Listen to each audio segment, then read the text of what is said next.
Hello everyone and welcome to the finals of the Goldmoney Asian Rapid Tournament. It's Vladislav Artemiev versus Levon Aronian, and this is the second game of their match. Well, the position on the board is actually from the first game. I just want to show you the position from the first game and what happened in the first game, and then we're going to quickly shift to the second game. So this was the position. Levon really pushed some pawns here, tried to, make it really uncomfortable for black on the king's side, but then when this position was reached, he had to decide on how to continue, and he decided for this knight to b5 move. He attacked the queen, and now the queen can't retreat just anywhere because the queen has to keep an eye on the c6 pawn. So here queen to b7 was played by Artemiev. Knight attacks the queen once again, queen c7, and now Levon played knight back to b5. So here the position repeated a few times, and it was in this position that they agreed to a draw. So Levon was not able to push for more than a draw with the white pieces, and now we have the second game where Artemiev has the white pieces, and this game it's just well, it has everything. So without further ado, let's check it out it has a few pause the video moments. You're going to enjoy all of them, so let's check it out. Artemiev opens with the Reti opening, knight to f3. We have d5, g3, g6, and now c4, challenging this central pawn. We have d captures on c4, and now knight to a3, going after the pawn this way. We have bishop to g7 by Levon, knight captures on c4, and now c5. We have bishop to g2, preparing the castle, just nicely developing, knight to c6, and now d3. And here Levon played bishop to d7. Which is a bit tricky, as it allows white to go for a very, very interesting idea. There is one game in the database where just castles was played, but here Artemiev says your c5 pawn is undefended. I'm going to play bishop to e3, even though it kind of prevents my pawn from being developed, but you have to react to this. And it is now, as of move 8, that we have a completely new game. So let's see how Levon deals with this. He starts by playing b6. He defends this pawn, and you don't have to worry. There is no way of really taking advantage of this or huge diagonal, because even if you try something like knight f to e5 and try to pose some problems for black, black can just capture this. It's not a problem. You're going to pick up the rook, and now the problem is after queen captures, your rook is hanging here. So you're going to have to castle, and then we have some like knight captures on c4, d captures, and we have a bishop and the knight for white's rook. So of course black is much better here. So instead, after b6, we have d4, striking in the center, and now c captures on d4, knight captures on d4, and rook to c8. And here the position is actually really interesting, and well, there's one particular move Artemiev can play here that really makes life miserable for black, and he spent over 5 minutes in the position for this move, which is crazy because this is rapid chess. Players get 15 minutes per game, so spending more than 5 minutes, it's just awesome. So feel free to pause the video here and try to find this incredible move while I give you a couple of seconds.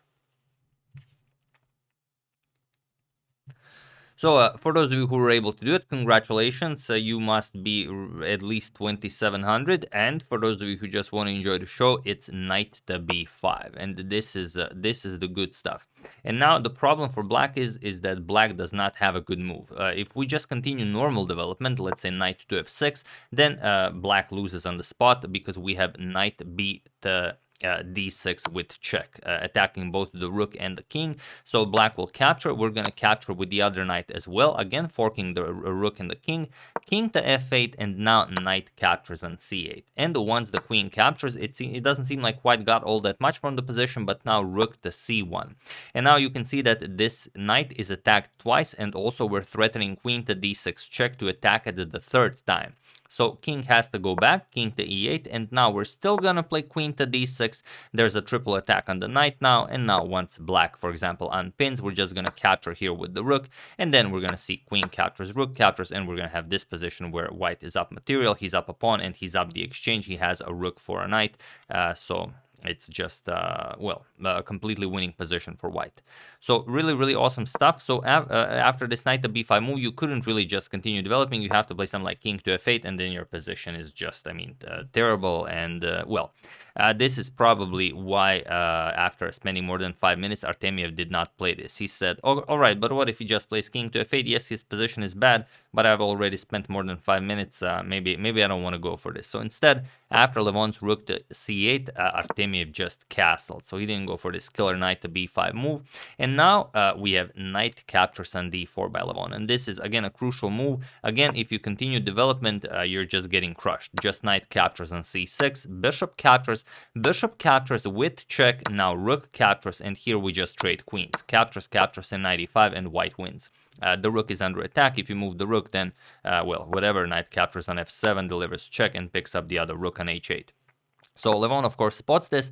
He plays knight captures on d4. We have bishop captures, and now knight to f6. He's very happy to finally develop this knight and castle to safety. We have knight to e5, an excellent square for Artemiev's knight, and now Levon castles. We have rook to c1, and Levon doesn't think twice. He just trades here, doesn't really waste any time. Queen captures, and now plays bishop to b5. Developing this bishop with tempo is definitely the way to go. And here, the situation on the clock is 8 minutes for Artemiev and 13 minutes for Levon. And Artemiev again goes into a deep think and again spends a couple of minutes, and now he tries to sacrifice this pawn. He plays rook to d1. He says, okay, you can capture this pawn, and then I'm going to have maybe a nice discovery on your queen. And although it doesn't seem like there's a good discovery, Levon doesn't even care about the pawn. He just plays queen to c8. But I'm going to show you what happens if you capture the pawn. Levon probably had something like knight to c6 in mind, attacking the queen and the e7 pawn, and now you are threatening some bishop captures, maybe with a discovery on the queen, but the queen has to move, so it doesn't really matter. But you can play queen d6, still keep an eye on the pawn, and there are no good discoveries. You're going to play rook d2, attack the bishop here, but just queen to e6. And now you sidestep from the d file, attack your bishop, and that's all there is. Queen e1 with a double attack on the bishop, we can just offer a queen trade, and once this finally happens, white will win back his pawn, and that's it. We get this position, which isn't really all that much. So while rook to d1 is very nice, Levon doesn't want to waste time. He just plays queen to c8 and now offers a queen trade. Artemiev goes e3. He says, okay, we can trade, but I'm going to be the one that has a rook on the open c file. And Artemiev is down to 3 minutes already, whereas Levon has some 12 and something minutes on the clock. We have rook to d8. Levon just continues development, and now b3. Artemiev doesn't want to spend any more time. He just plays some useful moves here, and now we have queen to b8, and this is the second, well, maybe not the greatest move by Levon, because now white retains, well, really an active queen, and the black's queen here isn't really doing all that much. I will just show a fun line, because it really just equalizes. The position is already equal, but it's very complicated. But you can equalize easily with knight to g4. Seems like a really stupid move, because white can just eliminate the defender of the knight and then grab the knight, but you have to look one move further and then you see it. Because after queen captures and rook captures, yes, you win the knight, but now this bishop says hello everyone, and he goes bishop to e2. Now with a double attack, attacking the rook and the knight, and once you move the rook, you're gonna win your piece back. And now we've basically traded off everything. If anyone's better here, it could only be black, because, well, the material is equal, completely equal, but black already has a nice rook on the open c file, so maybe it's a little advantageous for black. But okay, after b3, Levon played queen to b8, and this really allows Artemiev to go for some epic moves. He plays queen to a1.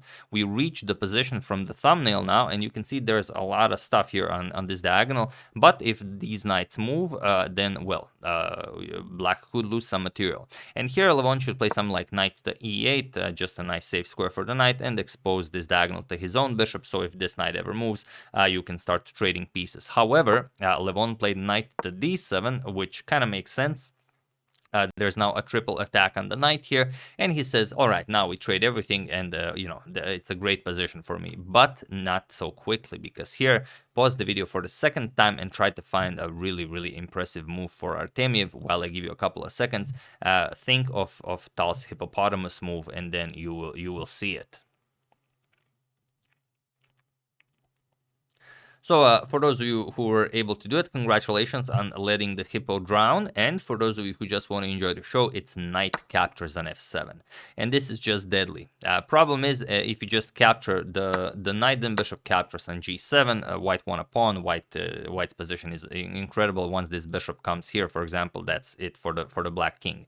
Levon had to go for the other line, which is far worse, but you have to you have to spot it. Bishop captures on d4, and now Artemiev just plays queen captures on d4 because he's thinking queen captures on d4, king captures knight, then I'm gonna deliver check with my queen and pick up the bishop on b5. Makes sense because, you know, why not? But there is a greater move, and this game, it's like this game, whenever a move is played, it features a much greater move, but knight h6 is just crushing. It seems like it's not much. Problem is, after king g7 and we win back the bishop here, queen captures, the king has to go back, and then you really don't have all that much to do. And if you capture the knight, then there's queen to h4 check, king g7, queen captures on e7 check, king g8, and now bishop to h3, going here for bishop to e6, and now there's really not all that much, but also the knight here can just be captured if you ever want to. So if something like queen to c7, we defend it. Now we can just play a4, move the bishop back, and then go for this beautiful bishop to e6 check, king to h8. Now we capture here, and black is getting checkmated. So captures, and now of course, queen captures, and now of course just queen to f6 check, queen to g7. We're gonna pick up the rook with check, queen has to block, and this is now checkmate. So this is only one of the lines, but it's one of the nicer ones, so I decided to show you. So not capturing with the automatic recapture, knight to h6, brilliant. But okay, Artemiev captured on d4. We have king captures on f7, and now queen d5 check. You're going to win back your piece and, keep an extra pawn and end the better game. So this is also very impressive. Artemiev is very low on time. We have to remember that. King to g7, queen captures on b5, and now knight to f6, offering a rook trade. Artemiev happily obliges. We have captures, and now bishop to f3, controlling this knight. So it's a great square for the bishop. Also, you free the g2 square for the king, and now you just have to figure out how to exploit black's weakness. Black has 3 pawn islands, you have 2, black is down a pawn, so definitely you can do something here. We have a5 here, expanding on the queen side a little bit. Now queen to e5, and Artemiev's queen is now a monster here. We have king to f8, unpinning, and now g4, preparing g5, and then something like queen to h8. So it could be really crazy. So h6, stopping g5, but only for the moment, because h4, now g5 is coming yet again.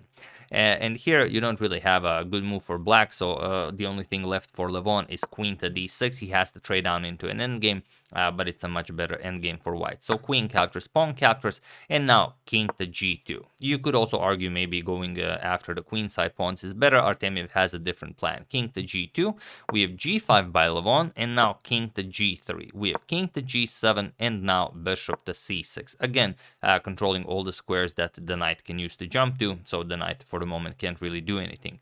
We have d5 now, with the idea of using the e4 square to deliver check to the white king, then maybe go to c3, harass the queen side pawns. So f3, preventing this, and now king to f7. So Levon really fighting back here from a worse position. Artemiev trades here once, captures, and now executes f4. And now here Artemiev is getting a pass pawn at some point, but maybe f4 was a bit too soon. Maybe the f3 pawn is really needed here because the knight doesn't really have any square on the board, and of course you can't trade pieces because white is up a pawn. That's of course completely winning. So here maybe you should just maybe remaneuver your bishop, for example, to d3, to kind of take away all of the squares from the black king as well, and then maybe try and push your pawn, or maybe just improve the position of your king a little bit still. But he played f4, and now Levon immediately jumps in with the knight. Knight e4 check, king f3, knight to c3 now, going after the a2 pawn. And still the position is fine for white, but Artemiev has to play a4, but he doesn't. A4, and then you just wait for black to make a move, and then you slowly but surely improve your position. You can even do this maneuver again, take away the g6 square from the black king, then you can capture, and then it's going to be perfectly fine for white. However, here after knight to c3, f captures and g5 was played right away, and this kind of makes it easier for Levon a little bit. King g6, now comes king to f4, and now knight captures on a2.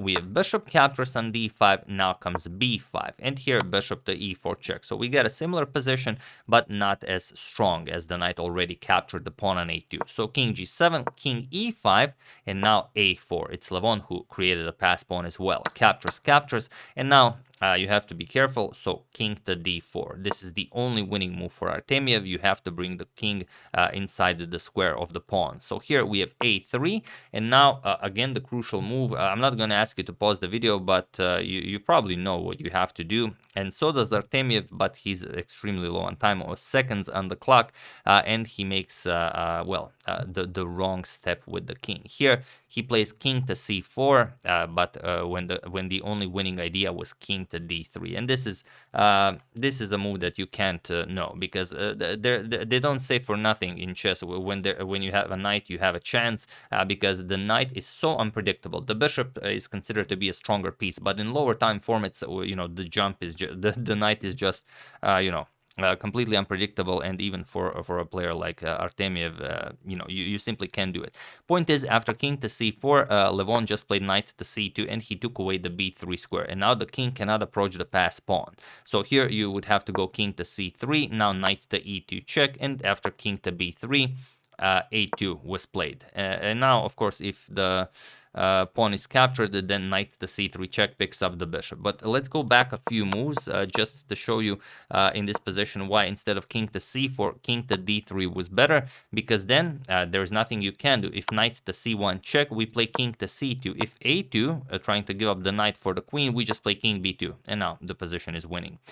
There's no good square for the knight. You don't have a check. The d3 square is covered by the bishop, and after knight to e2, you don't have to worry about anything. You're going to play bishop to f5, and still your position is just amazing. The pawn and bishop control all of the squares, so the white king cannot approach these pawns. This is nicely protected, and there's nothing for black to do. You can never attack the bishop, because then we improve our pawn structure. The d4 square is covered by knight, so you have all the time in the world to capture the pawn and then advance the king all the way back. But in the game, king to c4 was played. Now comes knight to c1, and now the b3 square has been taken away from the white king. We have king to c3, but now knight to e2 check. King b3, and now a2. And now, like we said, you can't capture because knight c3 check wins the bishop. So instead, we have king to b2, but now comes knight to c3. Again, you can't capture because of queening, so the bishop has to move. We have bishop to c2, and now knight to d5, going after the e3 pawn. And then you have doubled pawns on the g file. That's not a problem. So e4 was played. Now comes knight e3. Again, you can't capture because the bishop hangs. Bishop to d3, now knight captures on g4. The knight is just a nightmare here. We have bishop to e2, attacking the knight, knight f2, now attacking this pawn. We have e5, knight h3, now attacking this pawn. You can't defend it, it's on a dark square.